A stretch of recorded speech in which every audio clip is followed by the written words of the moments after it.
Yo, what up? My name is Rocky, and if you haven't heard, there's been a bit of a controversy in the zombies community as of late between MrTLexify and Renzaru, who is a much smaller creator. I'm not going to go over the entire controversy here. Renzaru did a great job of that with his video, which will be at the very top of the description, so if you need to catch up, I would suggest watching that first. I'm just here to share my thoughts as someone who's been consuming both of these creators' content for a good while, and someone who's a part of this community that's being potentially threatened. I mean, if you can strike someone over an image of a custom map for any reason, then what does that mean for the future of the community on YouTube? The amount of zombies content that revolves around custom zombies is crazy, and it's not a good thing if any of those videos can be struck down for whatever reason. But I digress, I'll get into that later. I want to start off by talking about Lex, and I'll get into the Renzaru side next. I've been watching Lex and been a fan of his for like 9 years or something, and I gotta say, it is sad to see what's been going on lately. That being said, I'm obviously going into this as unbiased as I can possibly be. I never really gave it any thought until this entire situation called things into consideration, but lately, most of the time when I click on a MrTLexify video, I end up thinking that he's the one doing the challenge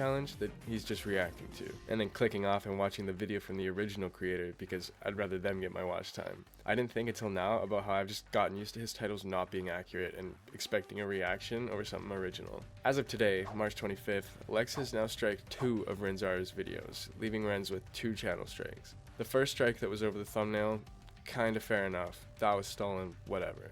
But the second strike that was over the image of the Die Rise remaster, what the fuck, man? I don't know about that.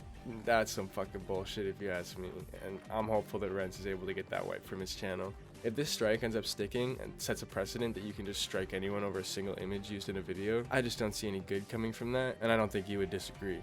I don't know what's been going on with Lex lately, but he just doesn't seem like his regular self, or like he's sticking to some of the beliefs that I believe he's talked about on stream or in videos before. I hope to see some sort of resolution here, however long that may take. I'm also hoping that both parties are able to do the right thing and drop any pettiness that may be occurring, as I just definitely don't want to see the downfall of Lex, especially not over something that could be dividing the zombies community.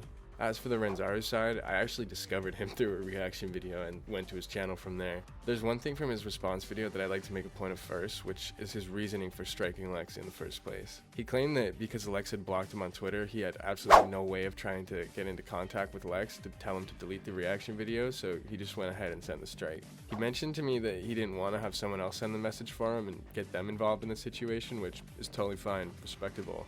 However, I can think of at least 3 other ways that Renz could have at the very least attempted to contact Lex. He didn't try to add him on a different Twitter account, didn't try to contact him via any other social media, or even try reaching out to Lex's very publicly accessible business email. To me, it very much seems as though Renz was sort of hoping for a reason to justify striking Lex, so he went looking and obviously found his reason.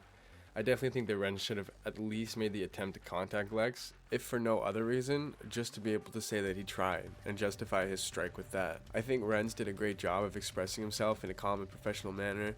His video was clear, concise, and perfectly explained his side of the narrative. He took accountability for some of his actions, such as stealing Lex's thumbnail, regardless of his intentions behind it, and his fanbase seems to be receiving the video quite well. At the end of the day, neither of these creators are completely innocent, and neither of them are perfect. I think they both have very valid reasons to be upset with each other, but I just really don't know what to think. I don't have an exact conclusion at this point. I'll probably be waiting until the dust settles to make that conclusion. My hope is that we can all learn to grow from this situation. Again, I don't know how confident I am that that'll be the case, but I'll remain hopeful. If you enjoyed this video, a like rating would be greatly appreciated, and I'd love to hear any thoughts or takes you may have on the situation. Thanks for watching. Peace out.